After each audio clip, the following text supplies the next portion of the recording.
दोस्तों स्टडी 91 के online platform में आप सभी का बहुत बहुत स्वागत है। दोस्तों आज आप सभी के समक्ष उत्तर प्रदेश पुलिस परीक्षा के लिए विशेष रूप से हिंदी की क्लास लेकर मैं हाजिर हूं। दोस्तों देखिए, हमारे स्टडी 91 के प्लेटफॉर्म से कई सारी चीजें लॉन्च की गई, जिसमें फ्री और पेड क्लास के साथ साथ अब हम लोगों ने किताबों पर काम करना शुरू कर दिया। तो आपके पास अगर ये किताब नहीं है तो जल्दी से दोस्तों परचेज कर लीजिए। साथ ही साथ हमारा एक नया पोर्टल लॉन्च हुआ जिसका नाम स्टडी 91 प्रो, जो कि आपके लिए टेस्ट सीरीज अवेलेबल कराता है। बेहतरीन क्वालिटी के दोस्तों टेस्ट सीरीज यहां पर दिए गए हैं, तो एक बार आप मौका दीजिए, जुड़िए हमारे साथ। ठीक है, ध्यान रखेंगे 2 किताबें हमारे पास है दोस्तों। ये किताब जो है ये बैच के साथ दोस्तों फ्री मिल रहा है, इसके अलावा अलग से आप इसे ले सकते हैं। 5 स्टेट के पुलिस एग्जाम को इस किताब में कवर किया गया है। और जो दूसरी किताब है दोस्तों, प्रैक्टिस सेट की किताब है। इसमें दोस्तों प्रीवियस ईयर पेपर के सवाल भी दिए गए और अलग से आपको मॉक टेस्ट भी दिया गया है, तो इस किताब को भी आप ले सकते हैं। ऑनलाइन अभी दोस्तों ये किताब अवेलेबल है हमारे स्टडी 91 के प्लेटफॉर्म पर। ठीक है, चलिए आगे बढ़ते हैं और मुख्य रूप से आज अपनी क्लास में हिंदी के सवालों को देखते हैं। ध्यान दीजिएगा, जो सवाल मैं आपको करा रहा हूं ये प्रीवियस ईयर पेपर में पूछे गए सवाल है। कुछ दिन दोस्तों हम लोग प्रीवियस ईयर पेपर के सवाल देखेंगे, फिर अपने से नए सवालों पर भी दोस्तों चर्चा किया जाएगा। कई बार आपको ऐसा भी लग सकता है कि सवाल सर बहुत हलवा टाइप का है, बहुत बेकार टाइप का है, बहुत आसान किस्म का है। देखो, मेरा दोष नहीं है, आयोग ऐसा ही सवाल पूछता है तो हम क्या करें। ठीक है, जो यहां पर एग्जाम भर्ती बोर्ड है उसके द्वारा दोस्तों ऐसे ही सवाल दिए जाते हैं, तो आप ना पूरे के पूरे सवाल को सही करिएगा। 1 2 4 सवाल तो बहुत हल्के टाइप के होते हैं, लेकिन और भी कई सारे ऐसे सवाल हैं जो अपने आप में डिफिकल्ट है। आज हम अपने लेवल को थोड़ा सा और ऊपर करेंगे। कल हमारी पहली क्लास थी, आज हमारी दूसरी क्लास है, तो हम थोड़ी सी लेवल को बढ़ाएंगे और यहां पर आप देखिए कि क्या कुछ सीखते हैं। तो यूपीपी का पेपर जो 2019 में हुआ था 28 जनवरी को, ये उस पेपर में पूछा गया सवाल है। लिख रहा उस सही विकल्प का चयन कीजिए जो अशुद्ध वाक्य के शुद्ध रूप का सबसे अच्छा विकल्प है। कितना बेकार टाइप का देगा, मैंने गांव जाना है, मैंने गांव जाना है। कहां मुंबई वाली लैंग्वेज में आ गया। ठीक है, वहां लोग ऐसे बोलते तेरे को, मेरे को, मैंने। ठीक है, ये गलत है। मुझे गांव जाना है, शुद्ध क्या होगा दोस्तों, मैं गांव जाना है दोस्तों गलत है। मुझे गांव जाना है, मेरे को गांव जाना है, मेरे को गांव जाना है, तेरे को गांव जाना है। यहां पर क्या जवाब होगा, ऑप्शन नंबर 2। बड़ा आसान सा सवाल था सर। चलो आगे बढ़ते हैं, एक से बढ़कर एक सवाल आएंगे, ये तो कुछ भी नहीं है। ठीक है, अगला सवाल देखिए, उस सही विकल्प का चयन कीजिए जो निर्देशानुसार वाक्य परिवर्तन वाला सही विकल्प है। आप ही को परिवर्तित करना है। लिख रहा आप इस किताब को पढ़ रहे हैं। अभी दोस्तों जो वाक्य दिया है ये कर्तृवाच्य है। क्या दोस्तों, यह कर्तृवाच्य है। आप दोस्तों जब कभी वाच्य वाला चैप्टर पढ़ेंगे ना, वाच्य जब आप पढ़ेंगे तो आप पढ़ेंगे दोस्तों वाच्य के कितने भेद होते हैं, तो 3 भेद होते हैं। पहला होता है दोस्तों कर्तृवाच्य। क्या होता है, कर्तृवाच्य, जहां कर्ता की प्रधानता हो। यहां क्या होता है, कर्ता की प्रधानता होता है। दूसरा होता है दोस्तों कर्मवाच्य। क्या होता है, कर्म वाच्य। ठीक है, यहां किसकी प्रधानता होती है, यहां कर्म की प्रधानता होती है। और तीसरा होता है दोस्तों भाववाच्य। क्या होता है, भाववाच्य, भाव वाच्य। यहां किसकी प्रधानता होती है, भाव की प्रधानता होती है। और शब्द जो वाक्य होता है वो प्रायः नकारात्मक में प्रयोग किए जाते हैं। ठीक है, तो यहां दोस्तों आपको इस कर्तृवाच्य को बदलना है, किसमें दोस्तों, कर्मवाच्य में बदलना है। तो कर्मवाच्य में कर्म की प्रधानता बतानी होगी। तो देखिए, इस किताब को आपके द्वारा पढ़ा गया, यह सही हो सकता है। क्या आपने इस किताब को पढ़ा, नहीं। क्या आपने इस किताब को पढ़ा, यह तो दोस्तों सीधे सीधे प्रश्नवाचक हो गया। हमें प्रश्नवाचक थोड़े बनाना है, हमें कर्मवाच्य बनाना है। ठीक है, यह किताब आपके द्वारा पढ़ी गई। ठीक है, गलत है, आपने यह किताब पढ़ी। यहां पर दोस्तों ऑप्शन नंबर 1 सही हो जाएगा। इस किताब को आपके द्वारा पढ़ा गया, ये एकदम परफेक्ट आंसर हो रहा है। जो बच्चे इस चैप्टर को पढ़े होंगे, वाच्य वाला चैप्टर, उनके लिए कॉन्सेप्ट क्लियर होगा। ठीक है, देखिए मैंने बहुत सारी हिंदी की क्लास दिया, आपका कॉन्सेप्ट एकदम क्लियर हो जाएगा। आप प्लेलिस्ट में हमेशा जाइए और वहां से जाके चीजों को पढ़िए। अगला सवाल देखिए, किसी के द्वारा कहे गए वचन को ज्यों का त्यों लिखने के लिए दोस्तों किस चिन्ह का प्रयोग किया जाता है। किस चिन्ह का, लिख रहा योजक चिन्ह का, नहीं। योजक चिन्ह का सिंबल कैसा होता है, ऐसा। और योजक चिन्ह का प्रयोग कैसे करते हैं, जैसे आप लिखते हैं मान लीजिए दुख सुख। क्या लिखते हैं दोस्तों, तो दुख और सुख के बीच में यह योजक चिन्ह लगाते हैं। जैसे आपने लिखा दोस्तों माता पिता, तो यहां भी क्या लगाएंगे, योजक चिन्ह लगाएंगे। ये दोस्तों योजक चिन्ह का एग्जांपल है।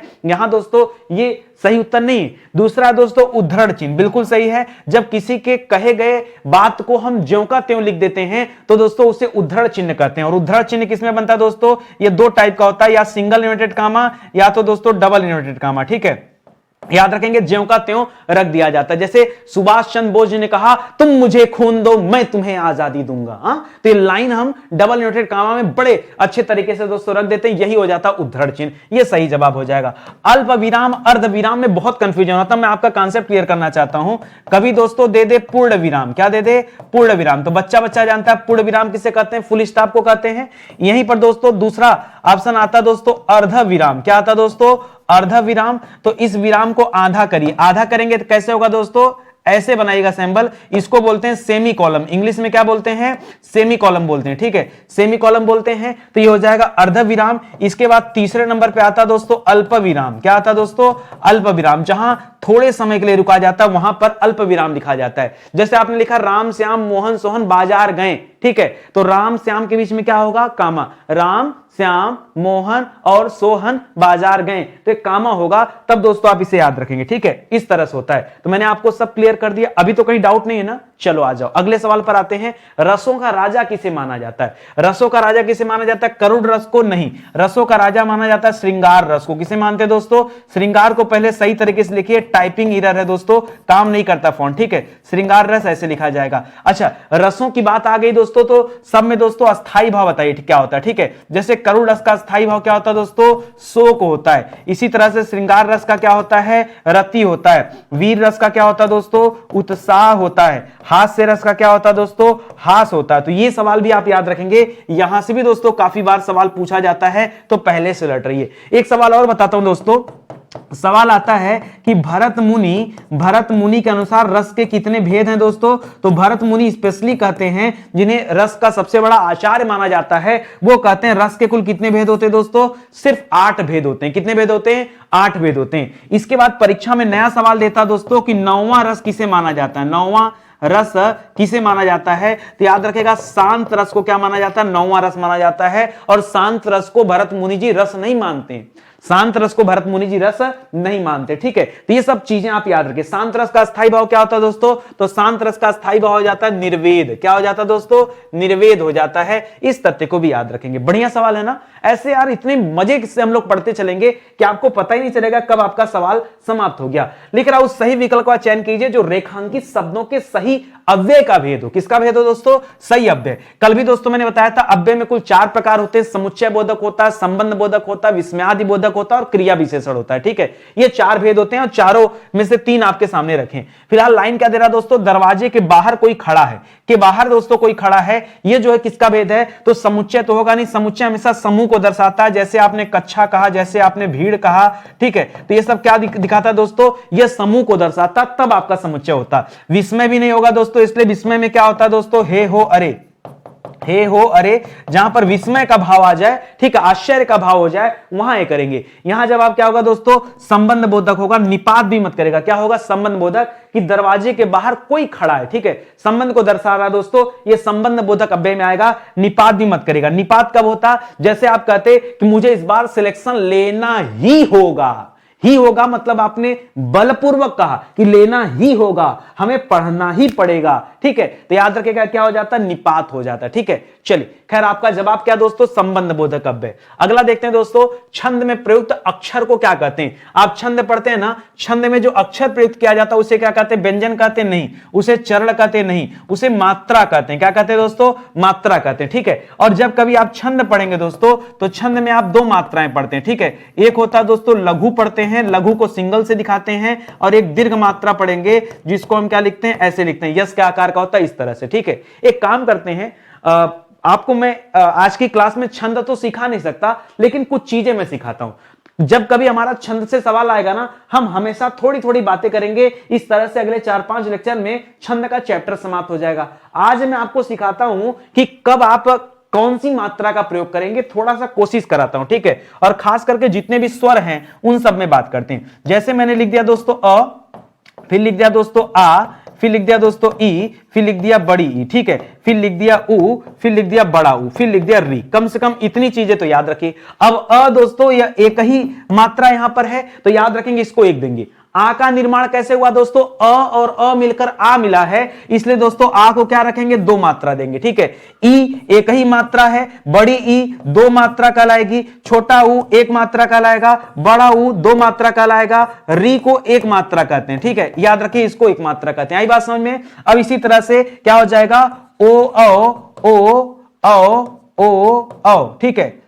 ए ओ, सॉरी ए तो किया नहीं मैंने, पहले ए कर देते फिर ओ कर देते, ठीक है। आइए क्या लिख देते दोस्तों, तो एक शब्द है ए, दूसरा शब्द है अय, ठीक है। तो पहले ए अय के देखिए, तो ए का निर्माण कैसे होता है दोस्तों, अ के साथ ई जुड़ने से होता है ना। तो एक मात्रा अ के लिए, एक मात्रा ई के लिए, तो यहां भी दो मात्रा हो जाएगा। यहां दोस्तों अ के साथ ए लगता है तो यहां भी दो मात्रा आ जाएगा। इसी तरह से ओ अ का क्या हो जाएगा दोस्तों, ओ अ का क्या हो जाता है, तो ओ अ का निर्माण होता अ के साथ ऊ के मिलने से, इसलिए यहां भी दो मात्रा करेंगे। और अ का निर्माण होता अ के साथ ओ मिलने से, इसलिए यहां भी क्या करेंगे, दो मात्रा करेंगे, ठीक है। इस तरह से हो जाएगा, ठीक है। आई बात समझ में, कहीं कोई डाउट है आपको। और अंग में क्या करते हैं दोस्तों, तो अंग में भी एक मात्रा करते हैं, ठीक है।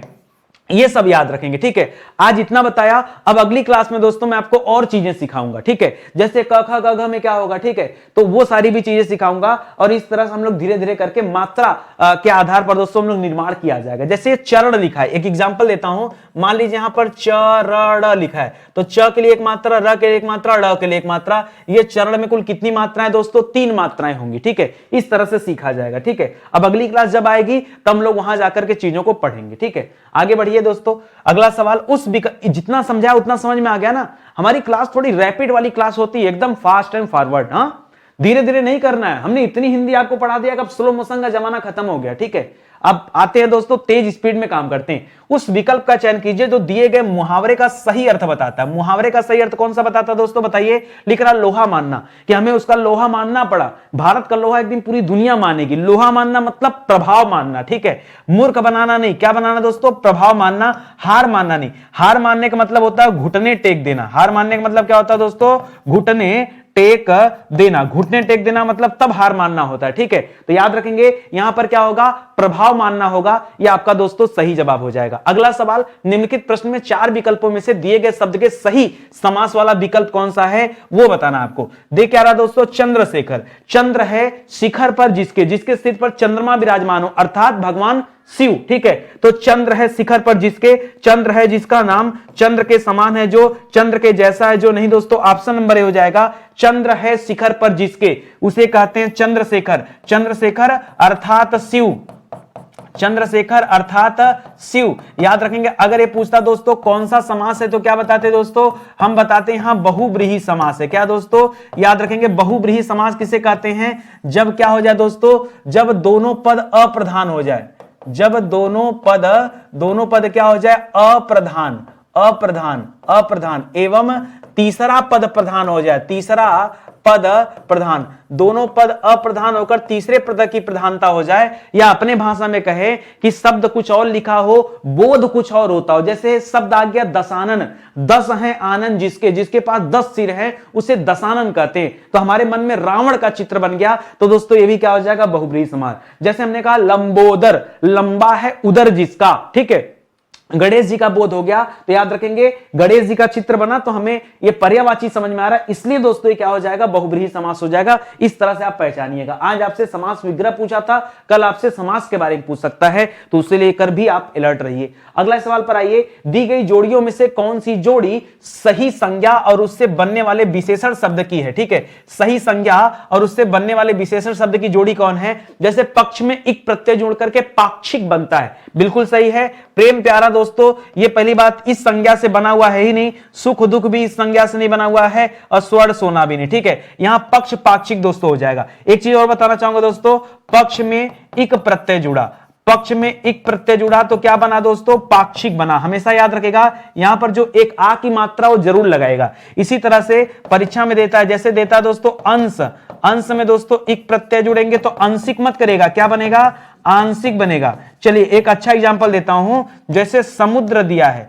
समुद्र में जब इक प्रत्यय जुड़ेंगे तो क्या बनेगा दोस्तों, सामुद्रिक बनेगा। क्या बनेगा, समुद्रिक मत करेगा, सामुद्रिक बनेगा। क्या बनेगा, सामुद्रिक। इसी तरह से प्रमाण में एक प्रत्यय जुड़ेगा तो क्या बनेगा, प्रमाण में एक प्रत्यय जुड़ेगा तो क्या बनेगा, प्रा करिएगा। क्या करेंगे, प्रामाणिक, प्रामाणिक, ये दोस्तों जवाब होगा। इस तरह से दोस्तों आपको याद रखना। यहां भी दोस्तों प्रत्यय निकालने के लिए भी देता है परीक्षा में। अगले सवाल पर आइए। उस विकल्प का चयन कीजिए जो दिए गए शब्द या वाक्य का सबसे अच्छा एक शब्द का विकल्प है, ठीक है। अनेक शब्दों के लिए एक शब्द वाले चैप्टर से कि जिसका उत्साह नष्ट हो गया हो उसे क्या कहते हैं, ठीक है। उत्साह से भरा व्यक्ति उत्साही कहलाता है। क्या कहलाता है, उत्साह से पूर्ण व्यक्ति क्या कहलाता है दोस्तों, इसे उत्साही कहते हैं। ठीक है, उद्यमी दोस्तों, उद्यमी कैसे कहते हैं, ये आलसी का विलोम होता है उद्यमी, जिसमें क्या हो दोस्तों, उद्यमिता हो। ठीक है, उसके लिए होता है यहां हतोत्साहित हो जाएगा। जिज्ञासा मतलब जानने की इच्छा रखने वाला, जानने की इच्छा रखने वाला करिएगा, क्योंकि जिज्ञासा नहीं कर रहा है, जिज्ञासु कर रहा है। जिज्ञासा कहता तो जानने की इच्छा कहते हैं, जिज्ञासु लिखा, इसका मतलब जानने की इच्छा रखने वाला, उस पर्सन तक जाना, अगर ऊ की मात्रा लगा। यहां हतोत्साहित दोस्तों आपका सही जवाब हो जाएगा, क्योंकि आपसे पूछा है कि जिसका उत्साह नष्ट हो गया हो उसके लिए एक शब्द बताइए, तो हतोत्साहित। ठीक है, आगे बढ़िए, उस विकल्प का चयन कीजिए जो दिए गए शब्द का सही स्त्रीलिंग है। ठीक है, सही स्त्रीलिंग क्या होगा दोस्तों, शब्द दिया तपस्वी, तपस्वी का स्त्रीलिंग क्या होगा दोस्तों, हो जाएगा तपस्विनी। क्या हो जाएगा दोस्तों, तपस्वी का क्या हो जाएगा, तपस्विनी हो जाएगा। कल की क्लास में दोस्तों हम लोगों ने हंस पढ़ा था, हंस से क्या बना था दोस्तों, हंस से हंसिनी बनाया था। क्या बना था, हंस से हंसिनी बनाया था। ठीक है, यहां तपस्विनी हो जाएगा, बाकी में मात्रा गलत है दोस्तों, इसलिए ऑप्शन नंबर 1 करिएगा दोस्तों, ये सही जवाब हो जाएगा। ठीक है, चलिए आगे बढ़ते हैं। वैसे एक बात कहना चाहूंगा, थोड़ा सा मुझे यहां पर और भी आयोग के ऊपर डाउट है, क्योंकि आयोग ने दिया ही नहीं। तपस्वी, हाँ ठीक है, तपस्वी सही है। अगर हम यही दोस्तों आपसे तद्भव पूछ लेता, तपस्वी का तद्भव पूछ लेता, तो हमने बताया था दोस्तों तपस्वी होता है। क्या होता है दोस्तों, तपस्वी होता है, याद रखेंगे। ठीक है, यहां फिलहाल मुझे ध्यान में आ रहा था कि कहीं तत्सम तद्भव तो नहीं, लेकिन लिंग का सवाल है। ठीक है, लेकिन आप उस सही विकल्प का चयन कीजिए जो निम्नलिखित वाक्य में पूर्वकालिक क्रिया परिवर्तन वाक्य बताता है। पूर्वकालिक क्रिया मतलब जैसे जो काम पहले हुआ हो, जैसे मैंने कहा कि बच्चा दूध पीकर सो गया, तो दो काम हुआ, पहला तो दूध पिया, बाद में सो गया। ठीक है, या आप नहा धोकर स्कूल गए, बच्चा नहा धोकर स्कूल गया, तो पहले नहाया धोया, बाद में स्कूल गया, तो नहाना धोना जो पहले हुआ वो पूर्वकालिक क्रिया है। बहुत ज्यादा दिमाग नहीं लगाना, बहुत आसान सा सवाल है। पूर्वकालिक मतलब पहले जो काम हो चुका हो, जो क्रिया पहले हो चुकी, उसके पूर्वकालिक कहते हैं। लेकिन अब बच्चों ने गृह कार्य किया, वे खेलने गए। ठीक है, ऐसे बोलना चाहिए, बच्चों ने गृह कार्य किया, वे खेलने गए, तो दो वाक्य हो गया। इसको मिला के एक वाक्य बनाना है। बच्चे गृह कार्य किए बिना खेलने गए, ऐसा तो कह नहीं रहा है। बच्चे गृह कार्य के बिना खेलने गए नहीं कह रहा है, बच्चे गृह कार्य करके खेलने गए, और बच्चों ने गृह कार्य किया और खेलने गए। तो दोस्तों तो यहां पे क्या करना है, आपको वाक्य परिवर्तन करना है, लेकिन यहां पे बताया नहीं कि संयुक्त वाक्य तो बनाना नहीं है, तो इसलिए दोस्तों एक वाक्य बनाना है। ये और लगा देते ना तो ये क्या हो जाता दोस्तों, ये संयुक्त वाक्य का एग्जाम्पल हो जाता है, संयुक्त वाक्य। तो यहां संयुक्त वाक्य नहीं, सिर्फ वाक्य परिवर्तन करना है और उसको जोड़ के करना है। ठीक है, तो बच्चे गृह कार्य करके खेलने गए, जैसे बच्चा नहाकर सो गया। ठीक है, पहले नहाया फिर सो गया, तो मैं ऐसा नहीं कहूंगा बच्चा नहाया और सो गया, नहा कर सो गया, ये लगाना है। गृह कार्य करके खेलने गया, ये दोस्तों ऑप्शन नंबर 3 दोस्तों सही जवाब हो जाएगा इस सवाल का। आई बात समझ में, आगे बढ़ते हैं। कह रहा है ह्रस्व एवं दीर्घ निम्नलिखित में से किसके प्रकार हैं। ह्रस्व दीर्घ किसके प्रकार दोस्तों, ह्रस्व स्वर और दीर्घ स्वर, ये स्वर के प्रकार होते हैं, व्यंजन के, वर्णमाला के और संयुक्त व्यंजन के नहीं है। स्वर के दो भेद होते हैं दोस्तों, पहला होता है ह्रस्व स्वर। ह्रस्व स्वर किसे कहते हैं, जिसके उच्चारण में कम समय लगता हो, या जिसके उच्चारण में एक मात्रा का समय लगे, एक मात्रा का समय एक मात्रा का समय लगे। क्या करने में दोस्तों, उच्चारण में। जैसे दोस्तों, जैसे याद रखेगा अ, जैसे याद रखेगा ई, जैसे याद रखेगा उ, जैसे याद रखेगा री, अ ई उ री, ये ह्रस्व स्वर है। इसी तरह से परीक्षा में आता है दीर्घ स्वर किसे कहते हैं, दीर्घ स्वर। तो दीर्घ स्वर में हो जाता है बड़ा आ, बड़ी ई, बड़ा उ, ए, ऐ, ओ, इसे क्या कहते हैं दोस्तों, इसे कहते हैं दीर्घ स्वर। ठीक है, ये आप याद रखेगा। बाकी संयुक्त स्वर किसे, संयुक्त व्यंजन किसे कहते हैं दोस्तों, तो छ, त्र, ज्ञ और स्र, याद रखेगा। छ, त्र, ज्ञ, स्र, ये चार क्या माने जाते हैं दोस्तों, इनको संयुक्त व्यंजन कहा जाता है। ठीक है, तो ये सब भी याद रखेगा। यहां पर जो आपके जवाब हो जाएंगे, कभी कोई पूछता है इनकी संख्या, तो इनकी संख्या 4 है ह्रस्व वालों की, और इनकी संख्या 1 2 3 4 5 6 7, इनकी संख्या 7 है। ठीक है, तो ये सब भी पूछता है कि दीर्घ स्वरों की संख्या कितनी है। ठीक है,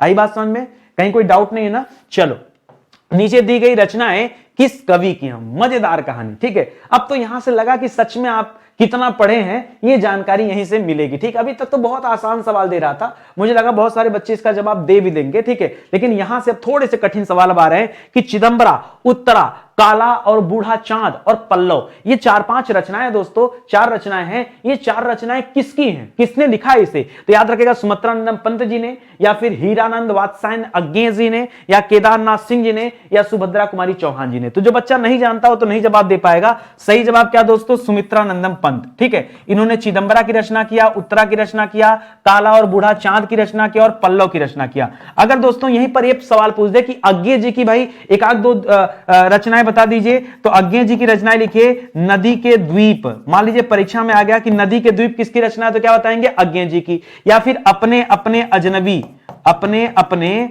अपने अपने अजनबी, अजनबी ये भी किसकी रचना दोस्तों, ये भी अज्ञे जी की रचना है। ठीक है, फिलहाल यहां जवाब सही नहीं। इसी तरह से केदारनाथ सिंह जी की कम से कम एक दो रचनाएं बताइए। ठीक है, एक फेमस रचना दोस्तों टॉलस्टॉय, टॉलस्टॉय एवं साइकिल, टॉलस्टॉय और साइकिल दोस्तों किसकी प्रसिद्ध कृति है, याद रखिएगा केदारनाथ सिंह जी की है। और सुभद्रा कुमारी चौहान जी का दोस्तों सबसे प्रसिद्ध रचना है झांसी की रानी, झांसी की रानी, बार बार सवाल आता है। ठीक है, झांसी की रानी। एक रचना इनका और है दोस्तों, वीरों का कैसा हो वसंत, वीरों का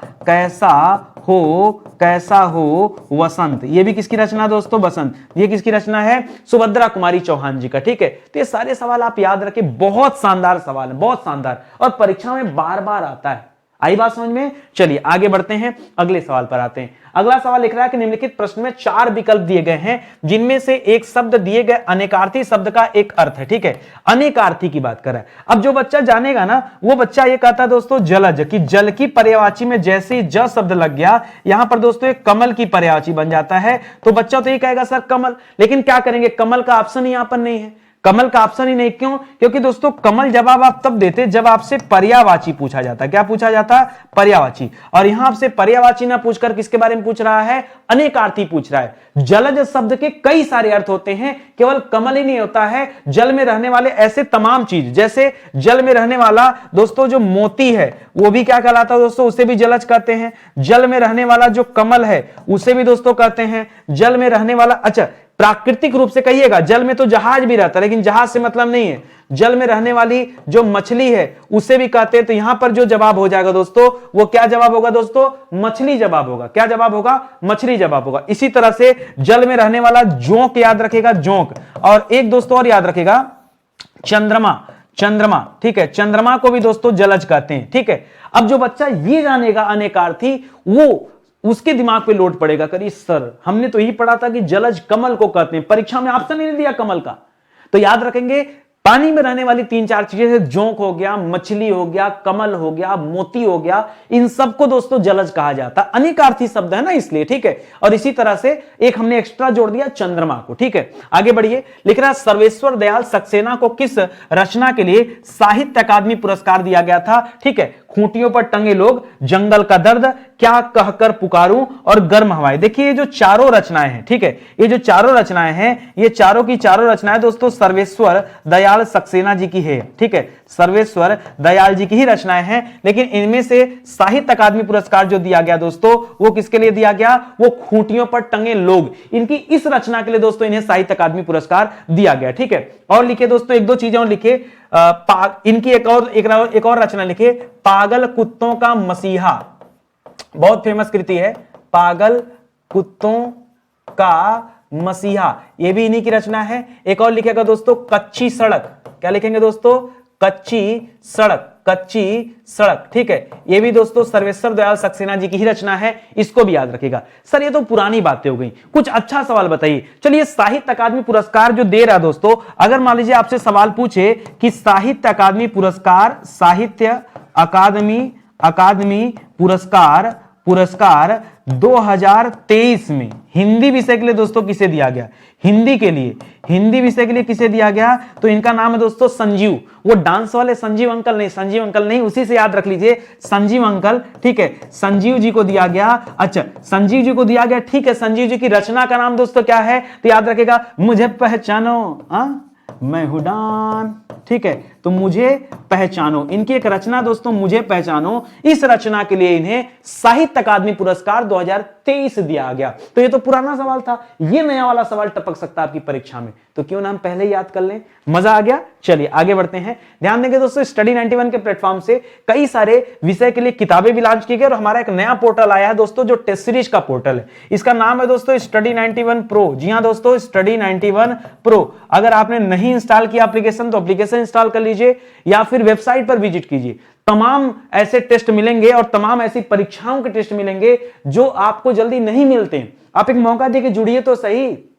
देखिए, हम कितना अच्छा पढ़ रहे हैं मायने नहीं रखता, परीक्षा में सवाल आएगा हम कितना नंबर पाएंगे बस यही मायने रखता है। ठीक है, तो जब आप टेस्ट देंगे ना तो आपको पता चलेगा कि कौन सा विषय कमजोर है, कहां पर हमें और मेहनत की आवश्यकता है। इसलिए मैं बार बार कह रहा हूं कि एक बार मौका दीजिए, जुड़िए हमारे साथ और अपनी तैयारी को आगे बढ़ाइए। ठीक है, तो हमारा नया पोर्टल है, इसे आप ज्वाइन कर सकते हैं। ठीक है, आगे बढ़ा जाए, अगले सवाल पर आते हैं। लिख रहा उस सही विकल्प का चयन कीजिए जो निर्देशानुसार वाक्य परिवर्तन वाला सही विकल्प है। सही विकल्प है। ठीक है, लिख रहा बच्चों ने खेल खेला और इसको भविष्यत काल में ले जाना है। बच्चे खेल खेल चुके नहीं, ये तो खेल चुके तो दोस्तों ये तो भूत में चला गया। ठीक है, हमें तो भविष्य में आना है। बच्चे खेल खेल रहे हैं, ये तो दोस्तों अपूर्ण वर्तमान में चल रहा है। क्या चल रहा है दोस्तों? रहे हैं लिख रहा ना, इसीलिए हम इसे क्या कहते हैं? अपूर्ण वर्तमान कहते हैं। तो ये भी जवाब नहीं होगा। बच्चे खेल खेल चुके होंगे, होंगे मतलब दोस्तों ये दोस्तों संभाव्य लिख रहा है ना, संभाव्य, संभावना दे रहा है दोस्तों, ये तो संभाव्य होगा। ठीक है, संभाव्य वर्तमान लिख रहा है। ठीक है, खेल चुके होंगे। ठीक है, तो याद रखेंगे। और यहां पर बच्चे खेल खेलेंगे दोस्तों, ये हो जाएगा दोस्तों भविष्यत काल में। ठीक है, भविष्यत काल में हो जाएगा। ठीक है, या खेल चुके होंगे लिख रहा है ना, तो होंगे की वजह से दोस्तों संभाव्य भूत है। क्या दोस्तों? ये संभाव्य भूत में आ जाएगा। ठीक है, खेल चुके होंगे ऐसा सोच रहा है। ठीक है, आगे बढ़िए। जायसी, जायसी का मतलब क्या दोस्तों? मलिक मोहम्मद जायसी। जायसी का मतलब क्या है? मलिक मोहम्मद जायसी। जब जब मलिक मोहम्मद जायसी का नाम आता है, इनकी एक प्रसिद्ध कृति है दोस्तों पद्मावत। कौन सी रचना है? पद्मावत। याद रखेंगे, पद्मावत। पद्मावत जो ग्रंथ है दोस्तों, ये 1540 ईस्वी में इसकी रचना किसके द्वारा किया गया? मलिक मोहम्मद जायसी जी की रचना द्वारा किया गया। और इसी पद्मावत में दोस्तों किसकी बात बताई गई? राणा रतन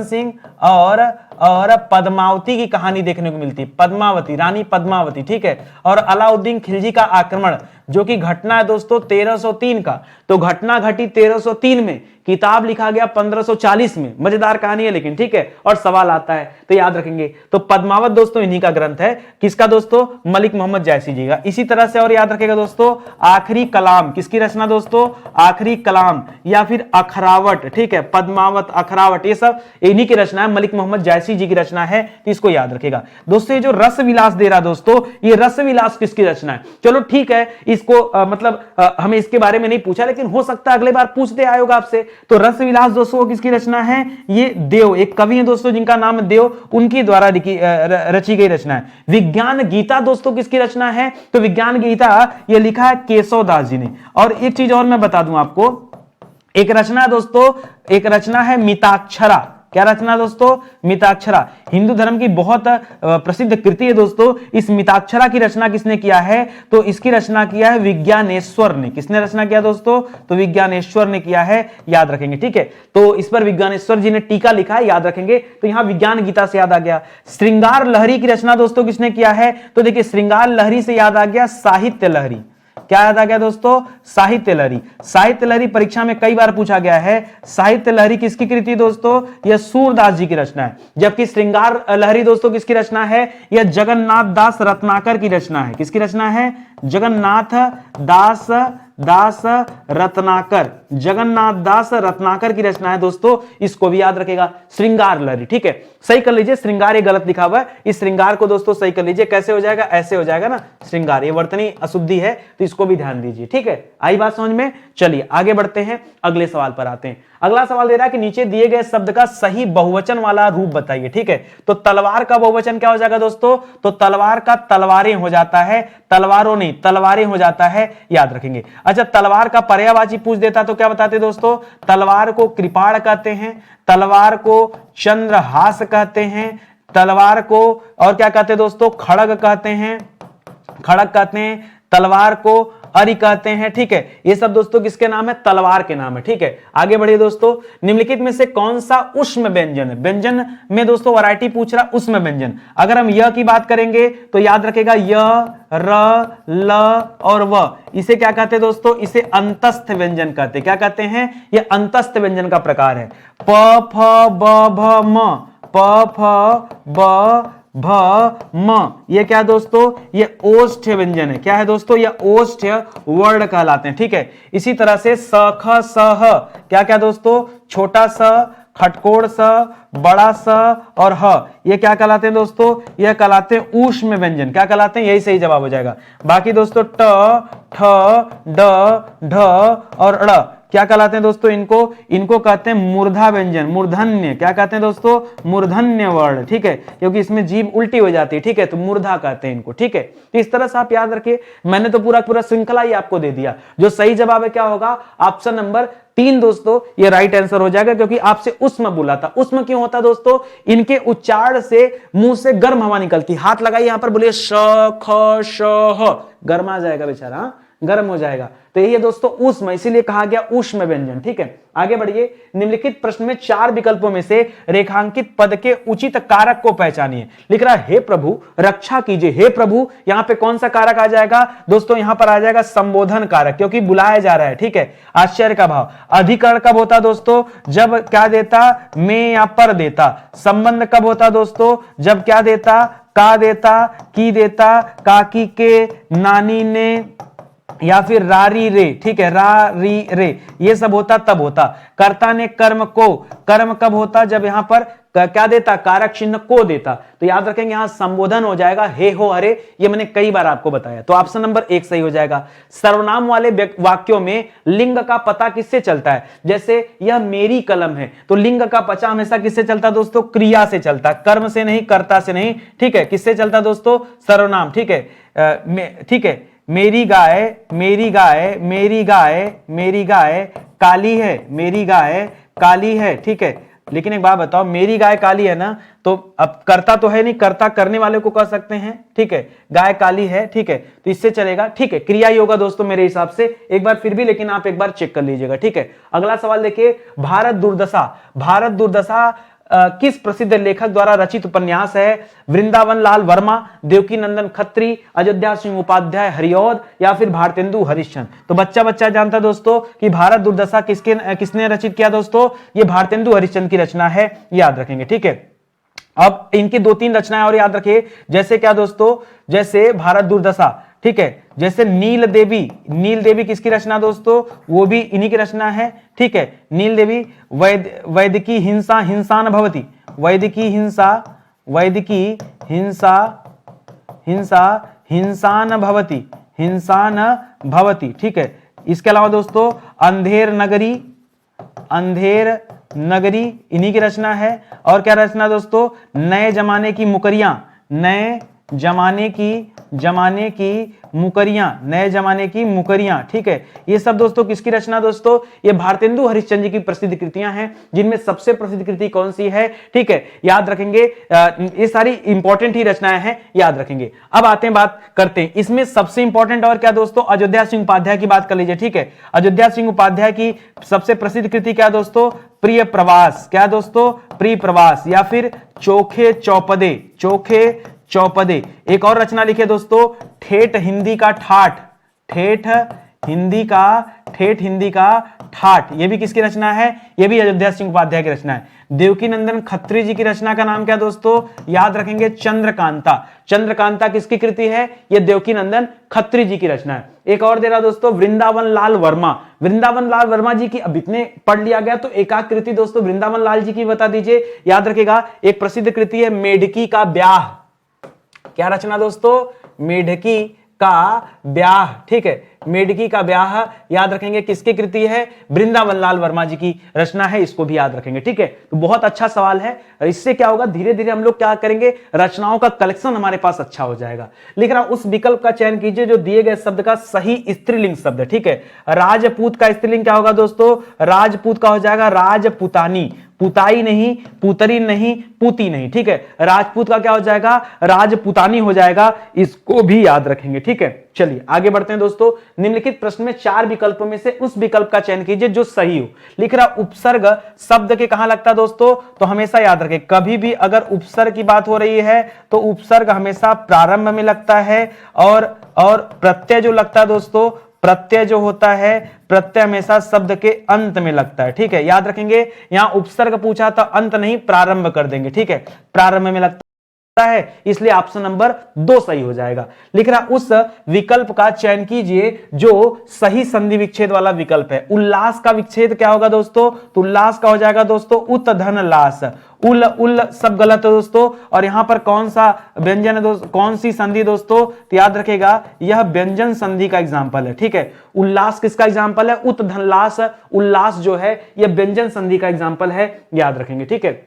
निम्नलिखित प्रश्न में 4 विकल्पों में से दिए गए शब्द के विपरीत अर्थ वाला विकल्प चुनिए, ठीक है। संयोग का विलोम क्या हो जाएगा दोस्तों? तो बच्चा जानता है कि संयोग का विलोम क्या हो जाएगा? वियोग हो जाएगा। अवशोषण होना चाहिए, यह फिलहाल गलत है। उपयोग का दुरुपयोग हो जाएगा, ठीक है। और विरह का मिलन हो जाएगा। मिलन का क्या हो जाएगा दोस्तों? तो मिलन का विरह हो जाएगा। दुरुपयोग का क्या हो जाएगा? दुरुपयोग का उपयोग हो जाएगा। उपयोग का दुरुपयोग हो जाएगा, ठीक है। और अवशोषण करना मतलब किसी चीज को अवशोषित कर देना, और अवशोषण का मुक्त कर सकते हैं। क्या कर सकते हैं? मुक्त, ठीक है। तो ये भी हो गया विलोम शब्द, सभी का मिल गया आपको। आगे बढ़िए, उस विकल्प का चयन कीजिए जो प्रत्यय से नहीं बना है। और अभी मैंने बताया कि प्रत्यय कहां लगता है दोस्तों? तो प्रत्यय हमेशा शब्द के अंत में लगता है। तो चिकनाहट में याद करेंगे तो चिकनाहट में आहट लगा है, आहट प्रत्यय तो सही है। चांदनी में दोस्तों याद रखेंगे नी प्रत्यय, ये भी सही है क्योंकि नहीं पूछा आपसे, ठीक है। खटास में दोस्तों आस प्रत्यय, ये भी सही है। बखूबी में याद रखेगा दोस्तों, बखूबी का होता है ब धन खूबी। क्या होता है? ब धन खूबी। तो ये जो ब है दोस्तों यह उपसर्ग है, यह प्रत्यय नहीं है। तो सही जवाब क्या हो जाएगा दोस्तों? यही हो जाएगा। क्यों? क्योंकि आपसे पूछा कौन सा प्रत्यय से नहीं बना है, तो बखूबी दोस्तों प्रत्यय से नहीं बना है। ऐसे कई सारे शब्द हो सकते हैं, जैसे बखूबी की जगह लिख लिया बतौर। क्या लिख दिया? बतौर। तौर में ब लगा के बतौर कर दिया, या लगा दिया बदस्तूर। क्या लगा दिया दोस्तों? बदस्तूर, ठीक है। बदस्तूर में ब उपसर्ग है और दस्तूर मूल शब्द हो जाएगा। इसी तरह से और बना लिया, जैसे लिख दिया बतर्ज। क्या लिख दिया? बतर्ज, यानी उसी के तर्ज पर। बतर्ज मतलब उसी के तर्ज पर। या आपने एक शब्द बोलते होंगे बदौलत, कि मैं उसी की बदौलत जो है बड़ा आदमी बना, परीक्षा में पास हो गया। तो दौलत में ब शब्द लगाएंगे तो क्या बन जाएगा? बदौलत। एक और शब्द लिखिएगा ब मुश्किल। ब मुश्किल, ये सारे शब्द किससे बने हुए दोस्तों? याद रखेगा। इसी तरह बद, याद रखेगा बदनाम एक शब्द होता है, बदनाम। बदनाम, तो बदनाम में दोस्तों ये बद उपसर्ग है। यहां पर क्या दोस्तों? यह बद उपसर्ग है, ब उपसर्ग नहीं। ब उपसर्ग अलग होता है और बद उपसर्ग अलग होता है। जबकि बदस्तूर में दस्तूर मूल शब्द है तो ब उपसर्ग आएगा, ठीक है। तो इसको भी याद रखेंगे। चलिए आगे बढ़ते हैं। उस विकल्प का चयन कीजिए जो शब्द का सबसे अच्छा विकल्प है। पतन। पतन का मतलब क्या दोस्तों? पतन का मतलब पत्ता नहीं होता, पतन का मतलब गिरना होता, पुत्र भी नहीं होता, घर भी नहीं होता है। अच्छा, घर को हम क्या कहते हैं दोस्तों? घर को हम कहते हैं गृह, घर को हम कहते हैं आलय, घर को हम कहते हैं निकेतन, घर को हम कहते हैं धाम, ठीक है। ठीक है, ये सब नाम है ना। घर को हम कहते हैं मंदिर, ठीक है, ये सब है। पुत्र को क्या कहते हैं दोस्तों? तो पुत्र को कहते हैं बेटा, पुत्र को कहते हैं आत्मज, आत्मज, ठीक है, ठीक है। और पुत्र को क्या कहते हैं? सुत, सुत, ठीक है। ये सब दोस्तों किसे कहते हैं? पुत्र को कहते हैं। गिरना का दोस्तों, गिरना के लिए क्या हो जाएगा? पतन हो जाएगा, ठीक है, पतन। पत्ता दोस्तों क्या हो जाएगा? पत्ता को पत्र भी कहते हैं और पत्ता को पतई भी कहते हैं। पत्ता, पत्र, पतई, ये सारे हो जाएगा। तो गिरना किसके लिए हो जाएगा दोस्तों? गिरना हो जाएगा पतन के लिए। ये आपका सही जवाब हो जाएगा। उस सही विकल्प का चयन कीजिए जो दिए गए पद्य के उचित अलंकार रूप का सबसे अच्छा विकल्प है। काली घटा का घमंड घटा। काली घटा का, घटा मतलब बादल का, घमंड घटा मतलब घट गया यानी कम हो गया, ठीक है। तो काली घटा का घमंड घटा, यहां पर क्या हो गया? ये घटा घटा क्या दोस्तों? जहां एक ही शब्द 2 बार आए लेकिन अर्थ अलग अलग हो, उसे क्या कहते हैं? यमक अलंकार कहते हैं। अतिशयोक्ति, उपमा और उत्प्रेक्षा गलत हो जाएगा। इसी तरह से और लिखिए, ठीक है, ठीक है, और लिखिएगा इसी तरह से। बहुत बढ़िया एग्जांपल देता हूं। एक तो दोस्तों कनक कनक तय सौगुनी, कनक कनक तय सौगुनी मादकता अधिका, ये तो आपको याद होगा, ठीक है, ठीक है। देख श्याम घनश्याम को नाच, ठीक है, देख देख श्याम श्याम घनश्याम को, देख श्याम घनश्याम को नाच उठे मनमोर, नाच उठे उठे वन मोर, ठीक है। मतलब देखिए श्री कृष्ण का, भगवान का जो चेहरा है वो सांवला है, और जो बरसने वाले बादल होते हैं वो भी सांवले होते हैं, ठीक है, काले होते हैं दोस्तों। तो श्याम का चेहरा देख करके मोर को लगा कि ये क्या है? बादल है, ठीक है, और उसको लगे नाचने देखकर, ठीक है। तो यहां भी दोस्तों क्या हो जाता है? यमक अलंकार। तो ऐसे कई सारे मिलते हैं, ठीक है। जैसे 3 बेर खाती थी वो 3 बेर खाती है, ठीक है, 3 बेर खाती थी वह 3 बेर खाती है। तो एक तो 3 बेर की बात हो रही है और एक 3 बार की बात हो रही है, तो दोनों ठीक है। कुछ अच्छा बात करिए सर, कुछ मजेदार जो दिल को छू जाए। सुनिए, एक बेवफा के जख्मों पर मरहम लगाने हम गए। क्या हुआ? एक बेवफा के जख्मों पर मरहम लगाने हम गए, मरहम की कसम मरहम न मिला, मरहम की जगह मर हम गए। ठीक है, तो एक तो मरहम की बात हो रही है, दूसरा मरहम की बात हो रही है कि मर गए। ठीक है, तो इस तरह से दोस्तों यहां भी उपमा अलंकार हो जाएगा। बातों को समझिए, मजेदार है। ठीक है, देखिए हिंदी एक ऐसा विषय है ना कि थोड़ा बहुत रस नहीं दिया जाएगा तो आप बोर हो जाएंगे। ठीक है, तो थोड़ा बहुत रस देना जरूरी। क्लास से जुड़े रहिए, मजा खूब आएगा। ठीक है, निम्नलिखित प्रश्न में 4 विकल्प दिए गए हैं, जिनमें से एक शब्द दिए गए शब्द का सही तद्भव रूप है। ठीक है, तद्भव रूप है कपोत। कपोत किसे कहते हैं दोस्तों? तो कपोत कहते हैं कबूतर को। किसे कहते हैं? कपोत। कपोत कबूतर को कहते हैं। गाल, काम, काज, ये सब दोस्तों गलत ऑप्शन है। आइए कुछ पक्षियों की बात करते हैं दोस्तों। याद रखेगा, एक सवाल देता है, चिड़िया को क्या कहते हैं? चिड़िया को क्या कहते हैं दोस्तों? तो चिड़िया को चटिका कहते हैं। क्या कहते हैं दोस्तों? चटिका कहते हैं। याद रखेगा। ठीक है, इसी तरह से पंछी को क्या कहते हैं दोस्तों? तो पंछी का हो जाता है पक्षी हो जाता है। क्या हो जाता है? पंछी, पक्षी हो जाता है। कबूतर यहां लिखा है, तो कबूतर का क्या हो जाता है दोस्तों?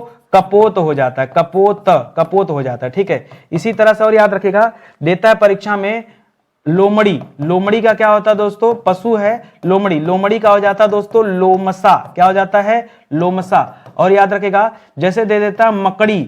मकड़ी का क्या हो जाता है दोस्तों? मकड़ी का हो जाता है मरकटी। ऐसे करके हैं। ठीक है, याद रखेगा। इसी तरह से बैल का क्या हो जाता है दोस्तों? तो बैल का हो जाता है बलिवर्द। क्या हो जाता है? बलिवर्द। इसी तरह से आ जाता है बकरा। बकरा का क्या हो जाता है? वर्कर। जी हां, बकरा का क्या हो जाता है? वर्कर हो जाता है। ये सब याद रखें। ठीक है, चलिए आगे बढ़ते हैं दोस्तों। लिख रहा उस विकल्प का चयन कीजिए जो दिए गए शब्द का सही समानार्थ वाला शब्द है। नाश। नाश मतलब क्या हो जाएगा? तो नाश का मतलब होता है तबाही। क्या होता है? तबाही। उत्कर्ष, उत्थान, नवीन नहीं, ये सब दोस्तों गलत दिया है। ठीक है, उत्कर्ष का क्या हो जाएगा दोस्तों? उत्कर्ष का विलोम निकालते तो उत्कर्ष का हो जाता अपकर्ष। क्या हो जाता? अपकर्ष, अगर हम बात करते हैं विलोम की। ठीक है, इसी तरह से उत्थान का विलोम क्या हो जाता? तो उत्थान का विलोम हो जाता पतन। इसी तरह से नवीन का हो जाता दोस्तों पुरातन। ठीक है, नवीन, या फिर नवीन का प्राचीन भी कर सकते थे, प्राचीन। ठीक है, प्राचीन का लीजिए, ज्यादा सही है। ठीक है, तो ये हो जाता दोस्तों विलोम। फिलहाल आपसे पूछा था सही अर्थ किसका है, तो नाश का मतलब क्या हो जाएगा? तबाही, समाप्ति। ठीक है, द इंड, इतिश्री। तो ये सब याद रखें। चलिए, खैर अलग बात है, मजा खूब आया होगा। थोड़ी बहुत हंसी मजाक जरूरी है, हिंदी की क्लास है तो थोड़ा मेंटेन करना पड़ता है। अच्छा, एक चीज और ध्यान देंगे दोस्तों, स्टडी 91 के प्लेटफॉर्म से आप सभी के लिए क्या क्या दिया जा रहा है मैं वो बताना चाहूंगा। सुबह 10 बजे दोस्तों सामान्य अध्ययन की क्लास चल रही है। इसके पहले दोस्तों आप जाके ना स्टडी 91 के प्लेलिस्ट में जाके चेक कर लीजिए दोस्तों। एग्जाम आपका नजदीक आ गया तो दोस्तों प्लेलिस्ट में जाकर एक एक सब्जेक्ट के वीडियो मिले होंगे। ठीक है, आप जाके नितिन सर वाली क्लास में जाके वीडियो देखेंगे तो आपको बहुत सारे सब्जेक्ट के लिए अलग अलग जो है वीडियो मिल जाएंगे। साथ ही साथ रीजनिंग की जो क्लास चलती है दोस्तों दोपहर के 12 बजे चलती है। ठीक है, आपके पुलिस परीक्षा के लिए मैथ की क्लास जो चलती है दोस्तों शाम 7 बजे है दोस्तों, आप प्लेलिस्ट में जाके देखिए। और हिंदी की क्लास दोस्तों रात 8 बजे चलती है। साथ ही साथ दोस्तों जो अभी कोर्स है, ये कोर्स अवेलेबल है। इस कोर्स के साथ दोस्तों किताब मुफ्त में दिया जा रहा है। ये वाली किताब आपको दी जाएगी जिसमें 5 स्टेट के पुलिस एग्जाम को कवर किया गया है। साथ ही साथ समय आ गया है स्टडी 91 प्रो का। जी हां दोस्तों, ये स्टडी 91 प्रो क्या है दोस्तों? अलग से टेस्ट सीरीज के लिए एक नया प्लेटफॉर्म हमने तैयार किया है। तो यहां पर दोस्तों एक से बढ़कर एक टेस्ट देने को आपको मिलेगा। जितना ज्यादा टेस्ट देंगे उतना ज्यादा कॉन्सेप्ट क्लियर होगा, और जितना ज्यादा कॉन्सेप्ट क्लियर होगा परीक्षा में पास होने की संभावना उतनी ही ज्यादा रहेगी। आई बात समझ में? तो चलिए सेशन आज का समाप्त होता है। उम्मीद करता हूं अच्छा लगा होगा। वीडियो को जम के शेयर करिए, 2-4 लाइन लिखिए कि आपको ये वीडियो कैसा लगा, कंटेंट कैसा लगा। टाइम पास नितिन सर करते हैं कि अच्छे से पढ़ाते हैं, जो मन में आए 2-4 बात लिखिए जरूर। ठीक है, आप सभी का बहुत बहुत धन्यवाद। लाइक जरूर करिएगा दोस्तों, हो सके तो वीडियो शेयर करिएगा। जिन बच्चों ने चैनल को नहीं सब्सक्राइब किया भाई सब्सक्राइब कर लो। बिना चैनल को सब्सक्राइब किए ये कैसे पता चलेगा कि कौन कौन से वीडियो दिए जाते हैं और किस टाइम दिए जाते हैं? वो वीडियो का नोटिफिकेशन जाता है, और नोटिफिकेशन तभी जाएगा जब आप क्या करेंगे, चैनल को सब्सक्राइब करेंगे और बेल आइकन को प्रेस करेंगे। तो ये जरूर कर लीजिए, नहीं तो फिर नोटिफिकेशन आपको नहीं मिलेगा। ठीक है, चलिए सेशन दोस्तों ये समाप्त होता है। मिलते हैं दोस्तों अगले लेक्चर में, तब तक के लिए बहुत बहुत धन्यवाद आपका। जय हिंद, जय Bharat. Thank you so much.